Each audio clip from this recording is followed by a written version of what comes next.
Okay. Apparently she's not quite ready yet. Let's keep it going I'm then. ready. Can you hear me? Oh, there you are. We got her. Oh, well, it's so great. We didn't see you pop up right away. Laura, great to have you this morning. I wanted to start with this breaking news overnight that it appears, and there you are. You popped up for us. It's so great to see you. The Daily Mail has a very interesting story that's saying that Vladimir Putin essentially may be running out of bullets, that he might have a week and a half, 2 weeks max. He's losing warplanes, tanks, all the rest of it. He obviously went into this thinking he was going to bulldoze his way through Ukraine. He's obviously caused a lot of destruction. Don't want to minimize the fact there's over 2 million refugees. But this has not gone as well as Vladimir Putin expected. I don't buy it for a second, Ed, I'll be honest with you. I really think that there's so much misinformation. We've never really seen anything like it. I mean, I've been covering wars now for 35 years, and I have never seen people with their nails done in the Ukrainian flag, right? I mean, we're being corralled into this box where we either have to hate Vladimir Putin and believe everything evil that's said about him and love Ukraine, and there's no in between. And that reminds me a lot of you're either, a white supremacist or you go with the Democrat narrative on everything under the sun. So Vladimir Putin knew exactly what he was doing when he went into Ukraine. The Russian military isn't perfect. They, for example, I've spoken to multiple defense specialists and intelligence specialists from a Defense Intelligence Agency who've studied the Russian military for years. They do have a difficulty mounting complex air operations because they do very little training hours in comparison to, for example, the United States air assets, right, our fighter jet pilots. But Russia is not struggling. What Russia has done from the very beginning has been very strategic. They didn't go straight to Kiev. They went to all those bioweapons laboratories that are scattered all over the country. Some of them they built, so they know where they are. They've known where they are since the Soviet Union, because under the Defense Threat Reduction Program, we went in after the fall of the Soviet Union and supposedly turned those facilities from bioweapons labs into public health labs. Although, these days it's hard to believe anything that our leaders tell us, because they've lied about COVID, they lied about Russia collusion, they lied about the Ukraine impeachment trial, and there's so much more going on in Ukraine that nobody is talking about. You see such dishonesty when it comes to the history of Ukraine. You see dishonesty when it comes to the Azov battalion, which is funded by the US and NATO. I mean, you can find pictures of them online holding up the NATO flag and the swastika at the same time. Their own emblem contains the black sun of the occult, which was a Nazi SS emblem. And it also contains the sideways, lightning insignia of the SS. I mean, this is on throughout the Ukrainian military. You can see that black sun of the occult on their body armor, even on the female soldiers who are paraded in front of the world as being, such an example of Ukraine's independence and spirit and nobility. Even they are wearing the black sun of the occult. And, the White House wants you to believe, well, this doesn't matter, it's just a small number of troops. It's not true. The Azov battalion has been murdering its way through eastern Ukraine. Yeah. We don't want to admit this. This was why Crimea voted for independence. This is why Crimea wanted to be with Russia. Because we in the media, in the Western media and in the West, won't acknowledge the reality of what's gone on. Western Ukraine backed the Nazis. It was a headquarters for the Nazi SS. The CIA under Alan Dulles actually gave immunity from prosecution to the Nazis of Ukraine from the Nuremberg trials. So there's a long history of the United States and our intelligence agencies funding and arming Nazis in Ukraine. These are not like new neo-Nazi groups that sprung up. These are the actual Nazis from the Second World War, who, if you go back to the Nuremberg trials, said that they were planning for a 1,000-year Reich. And so you have to really wonder, as you look at this, when you know that the CIA sponsored the color revolution in Ukraine in 2013 and 14, that they selected Ukraine's leaders, go to Victoria Nuland's leaked phone conversation where she and the US ambassador are deciding who can lead Ukraine.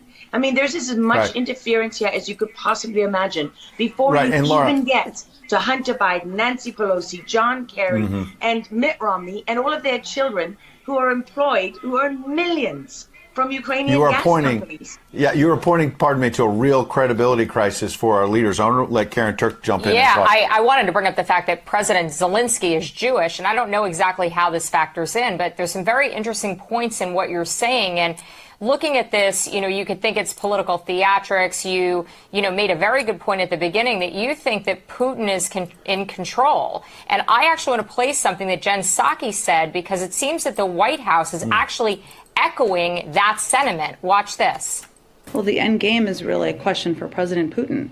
We have completely crushed his economy. We have provided military assistance, humanitarian assistance to the Ukrainians, enabling them to fight back for far longer than the Russian leadership anticipated. And again, he has to determine what the path forward looks like for him. Thanks, everyone. He's determining what this looks like, and I think that's a lot of what you said, Laura. I'd love to get your thoughts on that, what you just watched. What troubles me about the moment that we're in is that we have such a selective and a narrow reading of history. President Zelensky may be Jewish, but he's not the only one in this who suffered during the Second World War, whose ancestors suffered, right? I mean, look at Putin. How many relatives did he lose in the siege of St. Petersburg? People don't know their history. They don't know what made Vladimir Putin. And I'm not I'm not defending him. I don't need to defend Vladimir Putin. My job as a journalist is to try to understand what is the truth here. I don't like being lied to. And we're being lied to on an epic scale. When we're told your only choice is you have to be 100% with Zelensky, who's a puppet, who you can find on the internet in black stilettos and leather pants, with shirtless, doing a spoof Dancing with the Stars kind of entertainment video. That's a mock of a Ukrainian group that does this kind of satanic occult type of music video. And I mean, Zelensky was selected like so many of our leaders. And honestly, with big tech and with election fraud these days, we don't know how many leaders all around the world have been selected for us and weren't actually voted in. But what we do know is that there are increasing problems with technology and the digitization of our world. Because look at what's happening with COVID. Look at what has happened globally. We are fighting the same battles all over the world. To pretend that this war is about Russia and Ukraine is just a barefaced lie. If Putin has been warning for 15 years that he is not going to stand by while the globalists take over the world, build bioweapons facilities and whatever else they're doing in Ukraine, Ukrainian oligarchs. Ukraine has been a center of money laundering for, many of the leaders in this country. For how long? Billions of US dollars have been laundered through Ukraine, and we say nothing about it. These are our tax dollars. I mean, before the impeachment trial, had you ever heard of anyone in the United States, us bringing in foreign governments to the White House for anti-corruption training? I mean, does nobody question these things? Why do we not question them? We have an idiot like Lieutenant Colonel Vindman, who goes at the impeachment trial and sits there as a lieutenant colonel. He didn't even make colonel. And he's telling the president of the United States what his policy should be. You have a traitor in the form of Maria Yovanovitch, who was Obama's ambassador, who's telling Ukrainian government officials, don't listen to the will of the American people. Don't listen to the election results. We are the true leaders of America. I mean, and then people object when the woman isn't even fired. She's given a cushy job for life at Georgetown University at the expense of the U.S. taxpayer. And we're told that the president of the United States cannot say to his foreign counterparts, that we want you to look into something. But Joe Biden, he can withhold as much aid as he wants to. I mean, there's so much hypocrisy and dishonesty here. And Ukraine is at the center of it all. Go back to Russia collusion. Go to Alexandra Chalupa. Go to Eric Karamella, the whistleblower who went to work for Adam Schiff, who wasn't really a whistleblower, and all those corrupt people in the deep state. And you know what?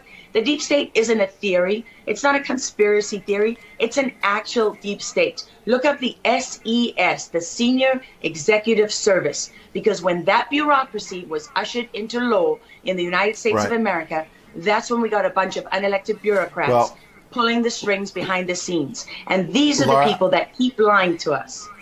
Absolutely. And pardon me, we've got a live chat where we're streaming on Getter, for example, and I'm watching it as you're talking. People are talking about how you're dropping truth bombs and you're a real journalist. And I know that, having worked alongside you for many, many years when you're at CBS and many other places. And maybe they didn't want to hear the truth, but you're dropping those truth bombs now. Unfortunately, we got to hit a break right now. We'd love to have you back in the days ahead. We love having you on. Lara Logan, thanks for joining us on Real America's Voice. Thank you so much.